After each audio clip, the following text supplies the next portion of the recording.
What do you do?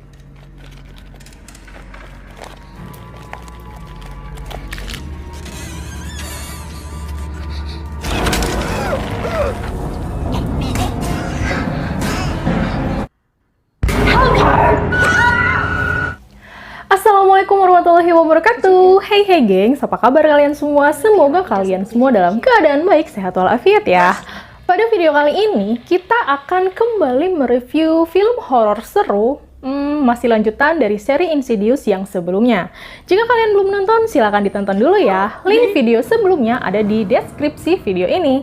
Nah, di video ini diceritakan tentang kehidupan Alice pada saat ia masih kecil dan kejadian-kejadian mistis yang masih berlanjut. Di film ini diceritakan jika jiwa Alice telah diculik dan keponakannya lah yang akan membantunya untuk kembali. Dan bagaimana kisah selengkapnya? Silahkan temukan jawabannya di video ini ya. Namun sebelum kita lanjutkan video ini, jangan lupa untuk klik tombol subscribe dan juga nyalakan lonceng notifikasinya agar kalian tidak ketinggalan video-video yang tak kalah seru lainnya dari channel ini. Oke, kita langsung saja ke filmnya. Awal film diperlihatkan Alice pada saat ia masih kecil. Ia mempunyai seorang adik laki-laki yang bernama Christian. Sejak kecil, Alice sudah mengetahui jika ia mempunyai kemampuan untuk berinteraksi dengan alam gaib. Ibunya juga mengetahui hal ini, dan ia tetap mendukung anaknya. Namun, ayah Alice sangat membenci kemampuan anaknya ini. Ia tak mau menerima jika Alice mempunyai kemampuan yang lebih, sehingga saat Alice mulai memperlihatkan kemampuannya, sang ayah selalu memberinya hukuman. Kemudian, ibunya mengajak mereka berdua untuk tidur ke kamar mereka. Christian rupanya adalah anak yang penakut. Ia takut tidur dalam kegelapan, sehingga ibunya memberikan ia sebuah fluid. Ketika Christian merasa takut, ia bisa meniup fluid itu dan ibunya akan segera datang untuk menolongnya. Malam itu, Alice mencoba berkomunikasi dengan adiknya yang tidur di atas tempat tidurnya. Tak ada hal yang aneh saat itu, namun Alice baru menyadari hal yang aneh setelah ia tahu jika adiknya ternyata sejak tadi tertidur di kursi. Lantas, siapa yang berbicara padanya tadi? Alice penasaran dan mencoba mengeceknya ke atas. Ternyata tidak ada siapapun, dan tiba-tiba dari belakang terlihat ada sosok yang sedang berlari. Sosok itu berlari dan masuk ke dalam lemari. Alice bisa merasakannya. Kemudian ia mencoba berkomunikasi dengan sosok itu dan menyuruhnya untuk keluar dari lemari itu. Tidak ada jawaban, kemudian terdengar bunyi peluit yang membuat Alice dan adiknya kaget ketakutan. Sang ayah yang mendengar teriakan mereka langsung naik ke atas kamar untuk mengecek apa yang terjadi. Gerald, nama ayah Alice, ia kemudian menyuruh Alice menaruh tangannya di tembok, kemudian menghajar punggung anaknya dengan sebuah tongkat. Tidak puas sampai di situ, Gerald kemudian mengurung Alice ke gudang bawah tanah dalam kegelapan. Di gudang yang gelap itu, Alice merasa takut, dan tiba-tiba ada sebuah suara yang mengatakan, "Jangan takut." Rupanya suara itu berasal dari sebuah ruangan yang terkunci. Suara itu meminta Alice untuk membuka pintunya dengan menggunakan sebuah kunci yang ada di ruangan itu. Alice yang masih polos ikut aja dengan suruhan suara itu. Ia membuka kuncian pintu itu dan kemudian ada sebuah tangan yang menjulur keluar dari balik pintu. Alice mencoba mendekat dan ia seperti terhipnotis dan tak sadarkan diri. Saat itu, Audrey, ibunya Alice, mencoba untuk menemukan anaknya. Ia tahu jika suaminya sudah tidur, lalu ia bergegas ke bawah untuk menolong anaknya yang sedang dihukum. Sesampainya di gudang bawah, Audrey melihat Alice sedang berdiri terpaku. Ia mencoba memanggil Alice, namun sayangnya ada sebuah kabel yang bergerak dengan sendirinya mencekik leher dan menggantung Audrey hingga tidak bernyawa. Tak lama kemudian, Alice tersadar karena mendengar suara ayahnya yang berteriak atas kematian istrinya. Kemudian Alice terbangun dari tidurnya. Rupanya ia sedang bermimpi buruk tentang masa kecilnya. Keesokan paginya ia mendapatkan telepon dari seorang pria yang bernama Garza. Pria ini meminta bantuan Alice karena ia mendapatkan gangguan-gangguan gaib. Alice meminta alamat rumahnya dan rupanya Rumah pria itu adalah rumah Alice saat kecil dulu. Alice dan tim kemudian berangkat menuju ke rumah masa kecilnya. Sampailah mereka di tempat tujuan. Mereka disambut oleh Garza cukup ramah. Kemudian Garza menunjukkan tempat-tempat khusus yang dirasa selalu mengganggu dan menghantuinya, termasuk di kamar Alice waktu kecil dulu. Mereka kemudian memulai kerja mereka. Seperti biasa, Alice dipasangi sebuah kamera untuk merekam semua aktivitas Alice dan penampakan-penampakan yang ada. Tak sengaja Alice menemukan peluit milik Christian dulu. Kemudian ia mengambil peluit itu dan menyimpannya. Saat berbalik badan, tiba-tiba ada sosok hitam di belakang Alice yang mencoba mendekat. Ketika berbalik, sosok itu berubah menjadi seragam milik ayahnya dulu. Alice mendekati seragam itu dan menemukan banyak kunci yang tergantung pada baju itu. Kemudian Alice seperti ada yang mengarahkannya menuju ke dapur. Steve melihat melalui monitor ada sosok wanita yang berdiri tepat di hadapan Alice. Namun Alice tak bisa melihatnya. Alice mencoba mencari tahu soal wanita itu. Dan tiba-tiba wanita itu sudah berdiri di belakangnya sambil berteriak mengucapkan selamatkan wanita itu. Dan sosok itu pun mencuri peluit milik Christian dari Alice. Kemudian Alice flashback ke masa lalu. Ia tahu sosok wanita yang mencuri peluitnya adalah wanita yang sama yang ia lihat dulu saat masih tinggal di rumah itu. Saat itu Alice dan Christian sedang membersihkan lantai. Kemudian ia mendengar ada suara dari ruang laundry. Alice menghampiri asal suara itu dan ia tahu jika ada sosok lain di sana. Ayahnya yang mengetahui hal ini tentunya murka kembali. Ia mencoba untuk menghajar Alice kembali, namun kali ini Alice tidak menerima dengan perlakuan ayahnya selama ini. Ia melawan ayahnya, kemudian memutuskan untuk pergi dari rumah. Christian mencoba untuk mencegahnya, namun ayahnya menyuruhnya untuk membiarkan Alice pergi. Sejak saat itu, Alice tidak lagi pernah kembali ke rumah itu. Keesokan harinya, Alice dan tim mendatangi sebuah kafe untuk sejenak beristirahat. Di sana ia bertemu dengan dua gadis cantik. Alice mencoba mendekati mereka dan mengajak ngobrol. Ia merasa jika wajah kedua gadis itu sangat familiar. Sepertinya mereka mirip dengan seseorang yang Alice kenal. Dan perasaan Alice memang benar.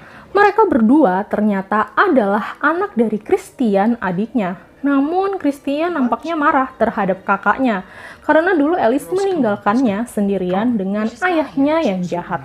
Christian nampak tak mau menemui dan berhubungan lagi dengan Alice, sehingga ia kemudian pergi dari tempat itu dan salah satu anak gadisnya menghampiri Alice dan meminta maaf atas perlakuan ayahnya. Alice kemudian menunjukkan foto peluit yang ia temukan pada gadis itu dan memintanya untuk memberikan foto itu pada ayahnya. Malam harinya, Alice dan tim kembali melakukan pekerjaan mereka yang belum selesai. Selain itu, Alice juga ingin menemukan kembali peluit yang telah dicuri darinya. Kemudian suara peluit itu berbunyi. Alice kemudian mengikuti arah suara itu yang membawanya ke gudang bawah. Suara itu rupanya berasal dari dalam sebuah ruangan. Kemudian Alice ingat kunci yang ia temukan di seragam baju milik ayahnya. Ia mengambil kunci itu dan mencoba membuka pintunya. Alice berhasil membuka ruangan itu dan ia menemukan ada seorang wanita di dalam sana yang sedang merungkuk. Namun, rupanya wanita itu bukanlah hantu, melainkan manusia yang masih hidup. Ketika Alice hendak menolong wanita itu, Garza masuk dan mencoba mengancam mereka menggunakan senjata api. Dari sinilah terungkap jika pikiran Garza dihantui oleh suara-suara dari makhluk gaib yang terus menghantuinya. Namun samar-samar dari luar ia mendengar suara Steve. Rupanya Garza berniat untuk menghabisi Steve terlebih dahulu. Terjadi adegan kejar-kejaran yang menegangkan. Namun pada akhirnya Steve berhasil melumpuhkan Garza dan menjatuhkan sebuah lemari tepat di kepalanya sehingga membuatnya tewas seketika. Kemudian polisi datang untuk mengevakuasi tempat itu. Rupanya gadis yang Alice tolong itu bernama Mara, seorang perawat yang dinyatakan hilang sejak 4 bulan yang lalu. Keesokan paginya, Christian yang mendapat foto peluitnya kemudian memutuskan untuk menghampiri rumahnya hendak mencari peluit itu. Ia tak sendiri karena anak-anaknya turut hadir untuk membantu. Salah satu anaknya yang bernama Melissa mendengar suara yang mengarahkannya menuju ke gudang bawah tanah. Ia kemudian menghampiri gudang itu dan mendapatkan serangan dari arwah jahat hingga ia terjatuh ke lantai. Sosok itu mendekati Melissa yang sedang berteriak ketakutan.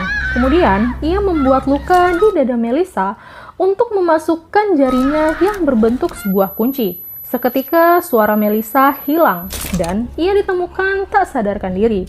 Mereka lantas membawanya ke rumah sakit untuk dirawat. Imogen, saudari Melissa, kemudian bertanya pada Alice apa yang sebenarnya terjadi pada saudarinya. Kemudian Alice menjawab jika jiwa saudarinya itu sedang diculik oleh makhluk jahat yang ada di rumah itu. Dan Alice pun berjanji untuk membantunya.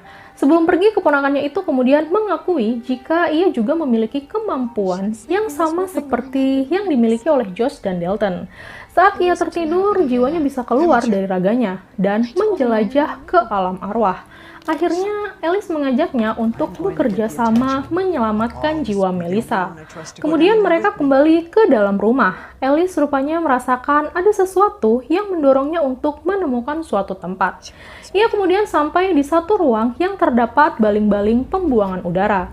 Ia meminta bantuan Space untuk mendapatkan sesuatu yang ada di lorong baling-baling itu.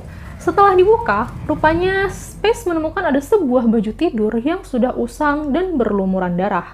Alice mengambil baju itu dan ia masuk ke dalam masa lalu baju itu. Ia melihat ayahnya ternyata adalah pelakunya. Ia menyekap wanita itu sama persis yang dilakukan oleh Garza. Anna, nama gadis itu. Ia berhasil keluar dari ruang kurungannya dan naik ke ruang laundry. Annalah juga yang dilihat oleh Alice pada saat ia masih kecil dulu. Setelah Alice pergi dari rumah, rupanya Anna tertangkap kembali oleh ayahnya dan akhirnya ia dibunuh oleh ayahnya. Alice sangat menyesal mengetahui hal ini. Ternyata Anna saat itu masih hidup dan harusnya Alice bisa membantu menyelamatkannya sebelum dibunuh oleh ayahnya. Kemudian baju itu seperti tertarik dan sosok yang menarik benang dari baju itu berasal dari lorong tempat baju itu ditemukan. Alice kemudian masuk ke lorong itu dan menemukan banyak koper yang berisi tengkorak-tengkorak manusia. Rupanya bukan hanya Anna seorang korban ayahnya dulu, melainkan banyak korban-korban lainnya. Alice membuka satu persatu koper itu sampai ke koper yang terakhir. Dan ketika ia membuka koper terakhir itu, sosok arwah jahat keluar dari koper itu dan membawa Alice ke dalam alam gaib. Rupanya sosok itu berhasil mengambil jiwa Alice. Saat ini Alice tertidur tak sadarkan diri. Kemudian, Imogen, keponakannya yang juga memiliki kemampuan sama seperti Alice, mencoba menyelamatkan bibinya. Ia pun masuk ke alam arwah dan ia bertemu dengan arwah Anna. Anna menuntunnya ke suatu tempat, di mana di tempat itulah Alice dan saudarinya dikurung. Saat itu terlihat Alice sedang dikurung seperti di dalam sebuah sel. Kemudian ia juga bertemu dengan arwah ayahnya. Alice diingatkan kembali oleh kejadian saat ia disiksa oleh ayahnya.